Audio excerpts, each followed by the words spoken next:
Hey everybody, Jeffrey Powers from Geekazine. Think magazine, put in a geek, you got Geekazine, and how to record podcasts over at www.howtorecordpodcast.com.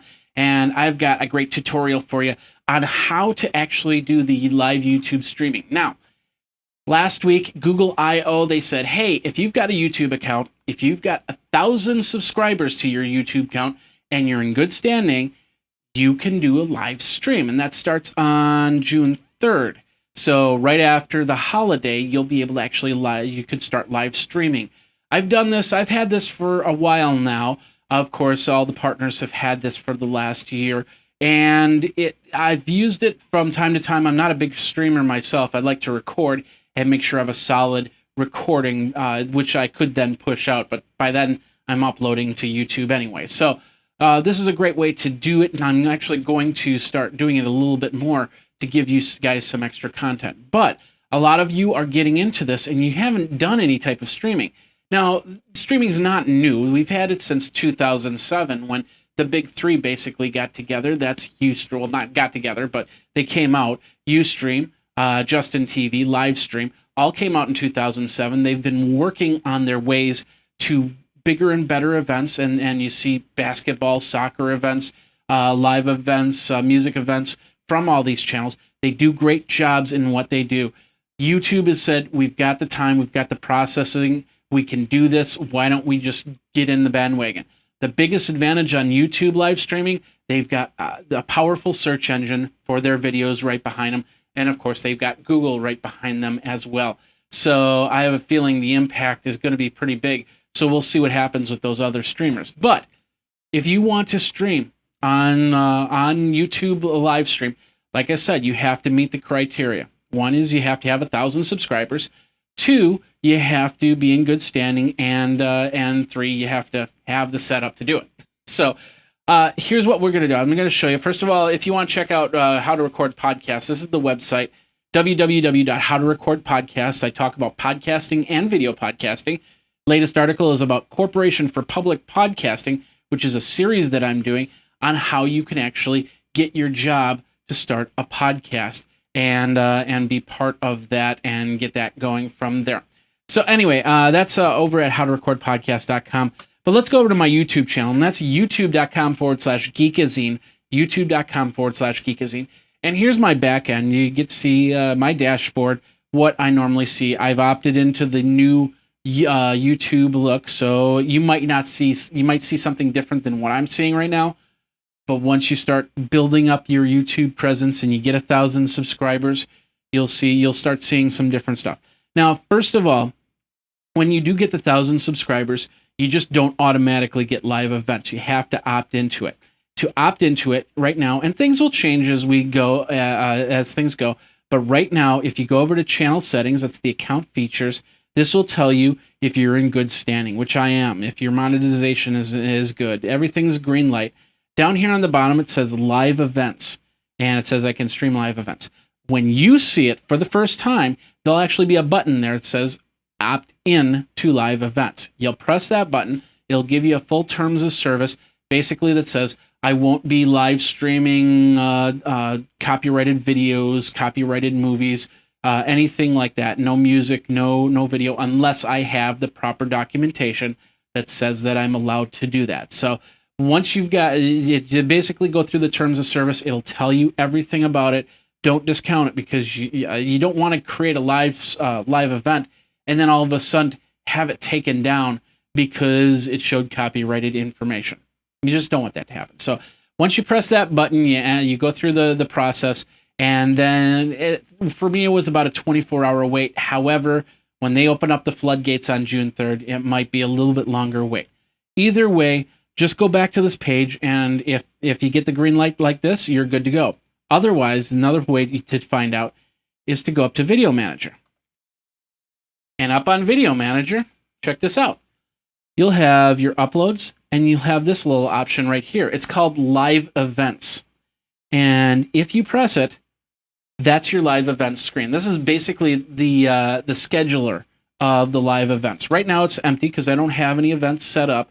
We're going to set up an event and get it going and go from there. So basically what we'll do is on the right here, right underneath your name. You'll see New Live Event, and you'll press that. And like I said, that screen might change, so the button might be a little bit in a different place. You get the idea from here.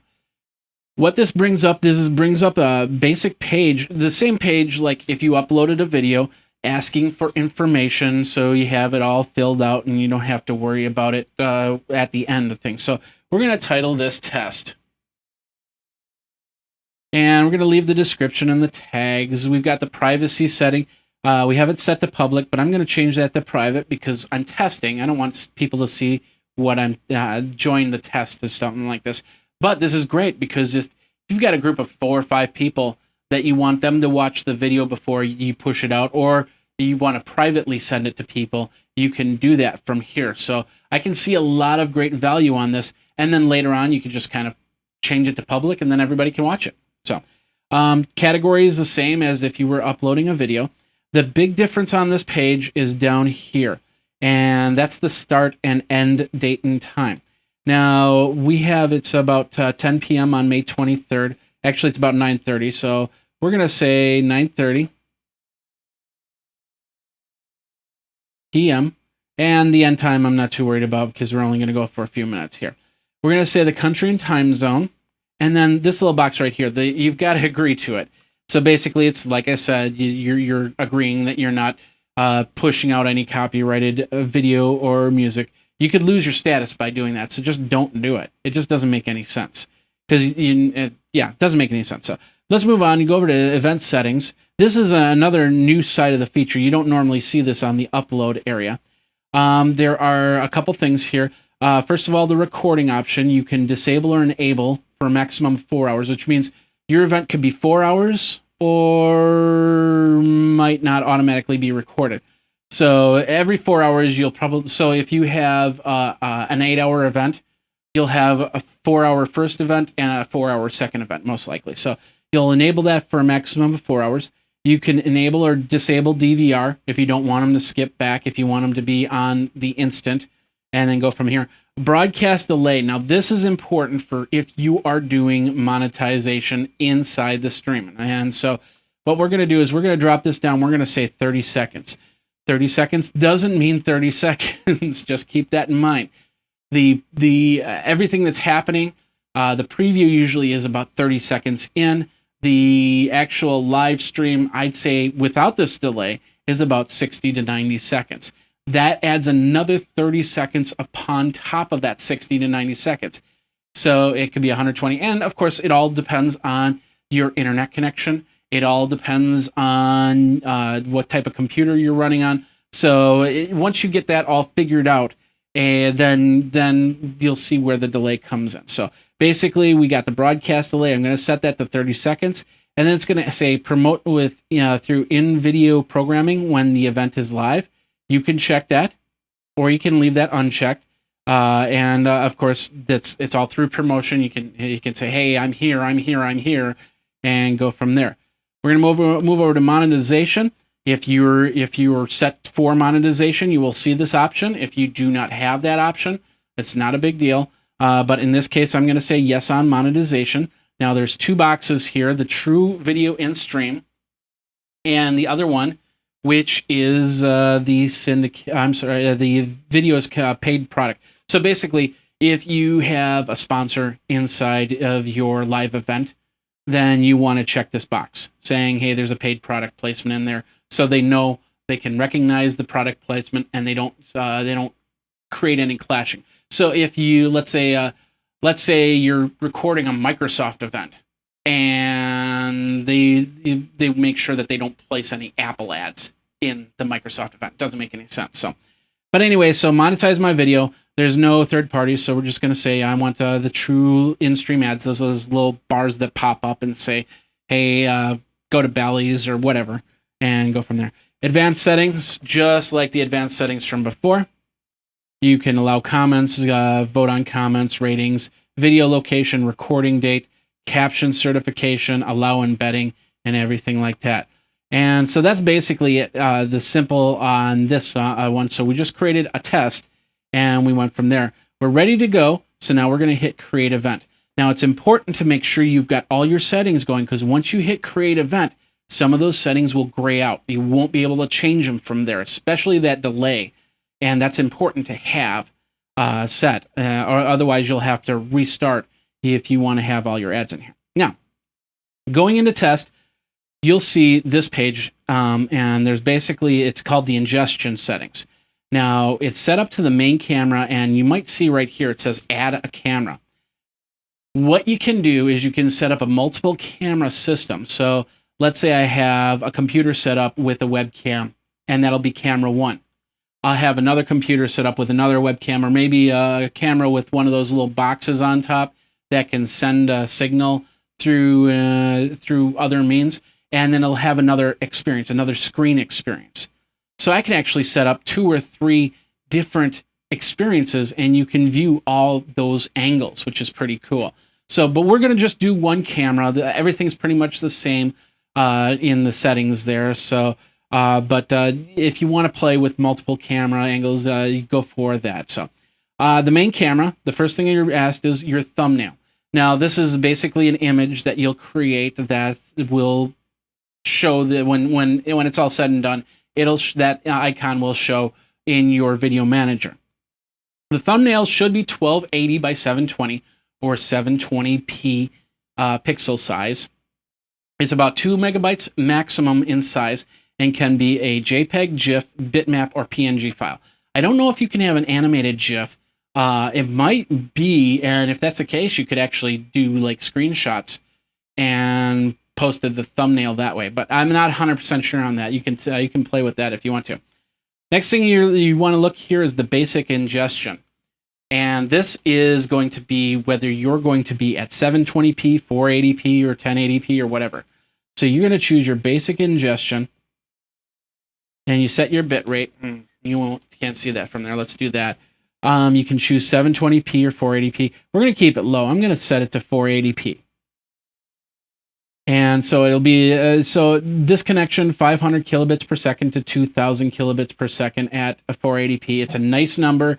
It makes sure that YouTube can keep connected and there won't be any problems. All right, the next thing it's going to say is what program do you want to use to actually push your cameras to YouTube? Now, this is where third-party software comes in, like Wirecast, like a VidBlaster, like there's many different other pieces of software. It depends on if you're on a Mac, if you're on a PC. On Mac, there's some free software called CamTwist that you can use. But like I said, I use Wirecast, and it's a great program for me, and you can get it. They have right here a way to download it, and you can actually get it. There's the free version to the studio version with, you can see Steve Garfield waving right there, and then, of course, the pro version, and go from there. We'll set for Wirecast for YouTube, but if you choose this drop-down list, you'll have Flash Media Encoder Live and other encoders. So if you use a third-party encoder that's not that, you can actually set it up for those. So we're going to leave it at Wirecast for YouTube. Keep it simple. Now, before we go further, I just want to let you know, this is not a tutorial on how to use Wirecast and just set up basic settings on Wirecast. So if you want to find out a little bit more about using Wirecast, go to howtorecordpodcast.com. Scroll down halfway to the page. You see that button right there? It says Learn About Wirecast. Just click on it. You got some videos on that. I created them, so you can get some more information on that. So now you've uploaded your video, or you uploaded your thumbnail. You uploaded the basic, or set the basic ingestion, and told it Wirecast for YouTube. You've got your settings set up. You don't want to create any other camera, so you'll leave that at that. Now it's time to get ready for the live control room. So you press on that, and you come up with this page. It's saying not receiving any data from your encoder because we haven't set it up yet. But this page is going to be your interface to start and stop your live stream. Here's what's happening. You've got a screen, basically says no data on it, and it's going to give you some duration information. We've got a slate insertion down here, broadcast alert. This is something like, let's say you had to cancel last minute. You can actually send an alert, hey, I had to reschedule, I had to cancel, or whatnot, or this might be a little bit delayed, and go from there. You have the preview screen, which you'll be able to see, nobody else will see. and then you'll have the public view screen. Now I want to show you this because right now, if I hit play on the public view screen, it's saying please stand by. If I set the event to like tomorrow at noon, it'll actually have a countdown clock saying come back tomorrow at noon. So it's okay, and you could actually have that sitting there and wait for it to happen, or move on and then come back at noon and go from there. So basically, that is the screen, and you can close out the screen. You can come back to this screen. It doesn't need to be open all the time. You can have it open on another computer if you wanted to as well. So the live control room, and of course to get to it, you remember how we go back. I'll show you how to get to it really quick. We'll go back to Video Manager, and then we'll go to Live Events, and you'll see the test is already set up. I'll just click on Test, and you'll see you'll actually see the actual event test, and it'll say coming as standby. It's going to start soon. But if you got the live control room, you press that, boom, you're right there. All right, so now we're ready to go on YouTube's, and now we have to set up Wirecast. So here we go. We're in Wirecast, very basic version of Wirecast. And what we want to do is we want to set up the broadcast area. So we want to go up to Broadcast and Broadcast Settings. Now, I've already set this up. I'm going to delete this just so you can see it from scratch here. I'll save it, and I'll go back in. This is basically what you see when you go into Wirecast for the first time. If you're using the Wirecast for YouTube, you won't even have to worry about this part because it's going to be already set up, ready for you to go and do the ingestion. So, but if you purchased a copy of Wirecast, you need to do this. All right. So first of all, you have this drop-down list, and in this drop-down list, you should see a lot of options. You may not see YouTube. In this case, you do. But if you don't see it, you have to hit this More button and make sure, because this I stumbled on this on the first time because I had such an old, I started with Wirecast three years ago, and there wasn't a YouTube option back then. So basically, I had to go in here and actually check the box for YouTube. As you can see, there's some other options you can check and uncheck if you use them. Like I don't use BAM User or a Bright Cove, so I can uncheck that. I can uncheck that and go from there. So I hit save. Now this drop-down list will be a lot smaller. So I can go over here. I can choose YouTube, and all of a sudden I'm on the YouTube authentication page. Now, we'll start at the top here. We have different settings for YouTube. And in this case, I'm going to, like I said, I'm going to do a 480 broadcast. You can choose 1080, 720. They have sports action, which is a maximum bit rate.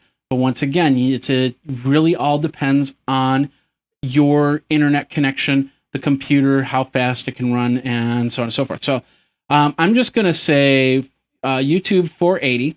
Well, it is doing 480. I'm not sure why it's doing the switch here. But anyway, I'm going to hit Authenticate. And what it's going to do is it's going to log in. Of course, I'm already logged into this computer with my Google account. But you'll ask for your username and password. And then it'll come to this page, allow access. You'll hit that button. It'll then close out of Chrome and close that out. We'll bring that back in. You'll get an authentication if it doesn't automatically populate. But if you go back to Broadcast and go to Broadcast Settings, we'll now see the authentication happening. We'll see it at 480p. That did switch. And right here, the event. Now, if you have 5 or 6 events, those will then populate in that list. You choose the one that you want to do.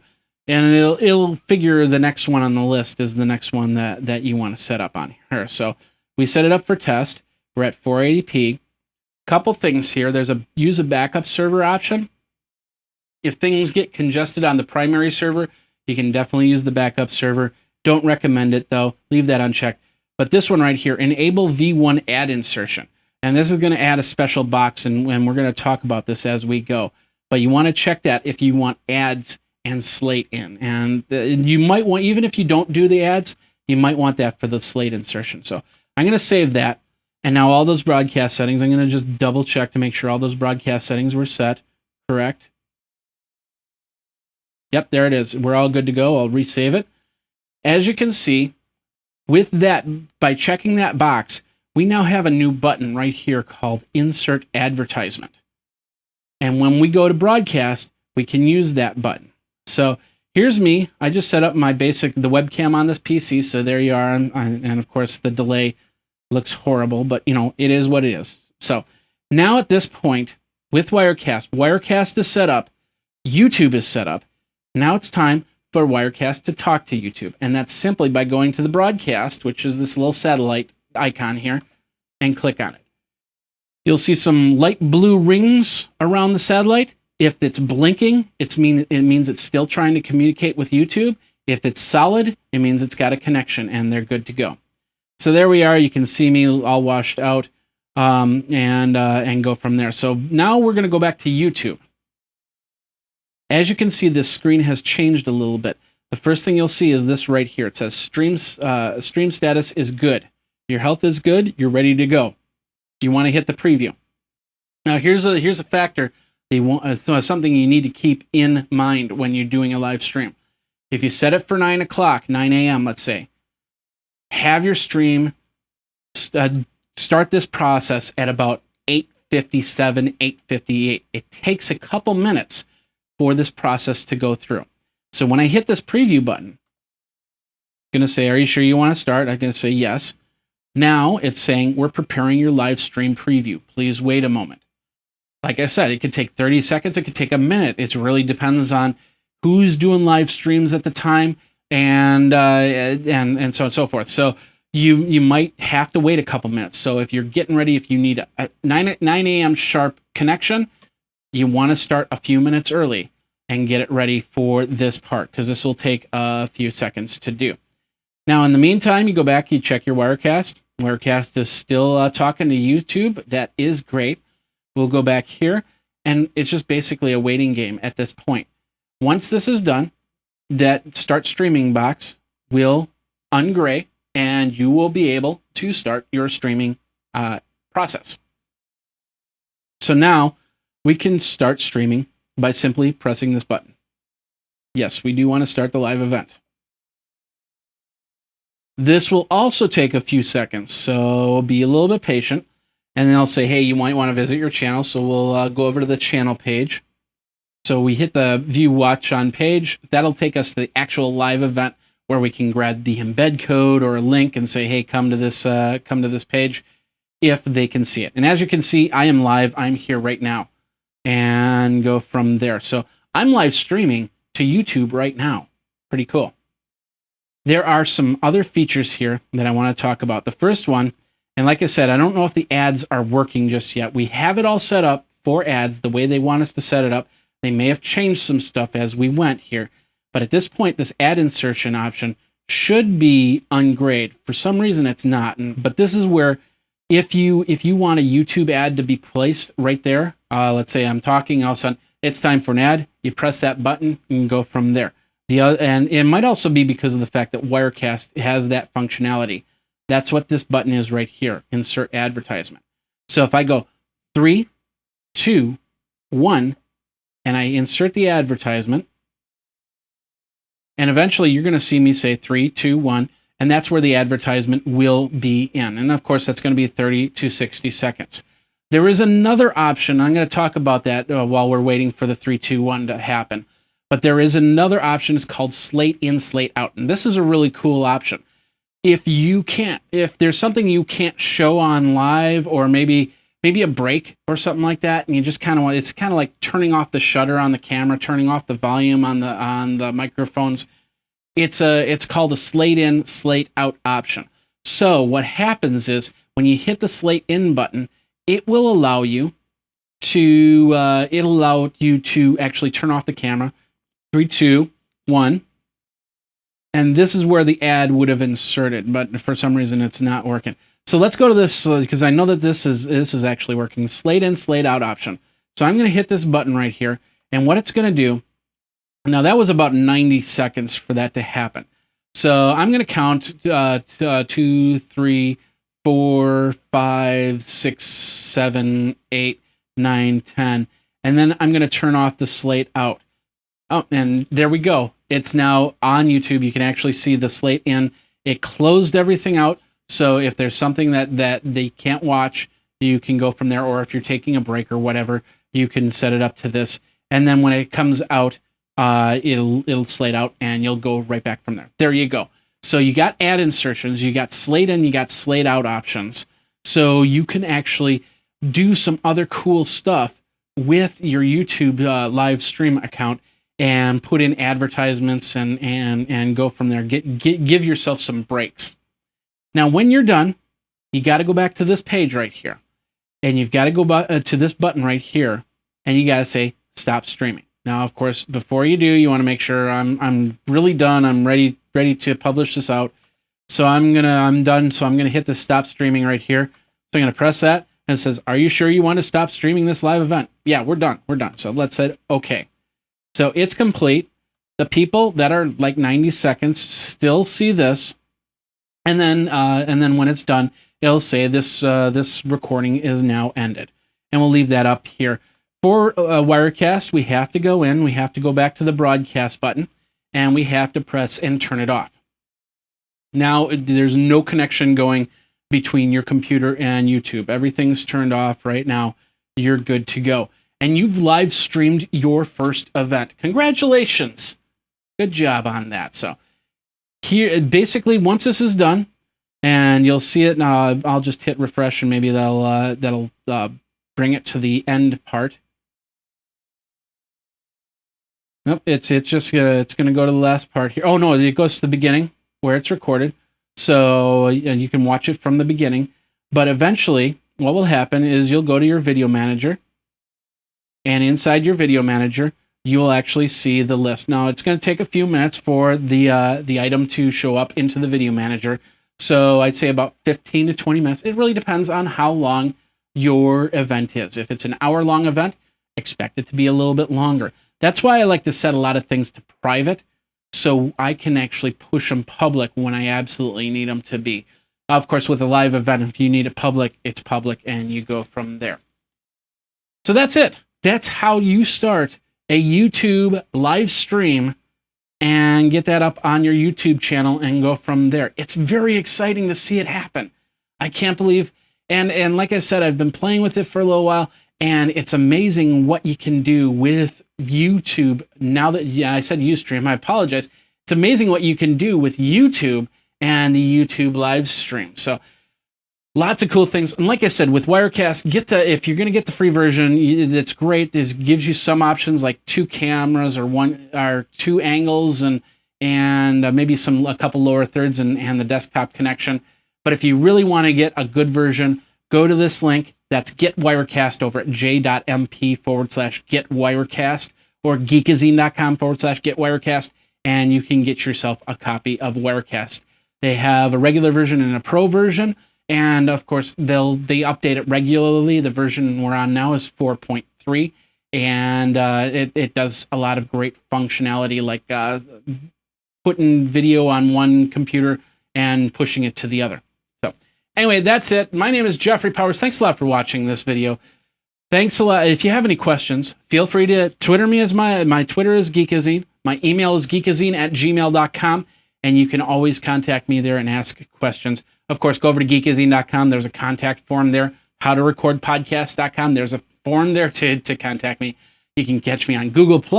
You can catch me on YouTube /Geekazine. So, and of course, if you like this video, like it. Please subscribe, please, to the video, and of course I've had the subscribe button up a few times now, so please subscribe and check out some of the other videos, including iPad 365, Geek Smack, and the special media events.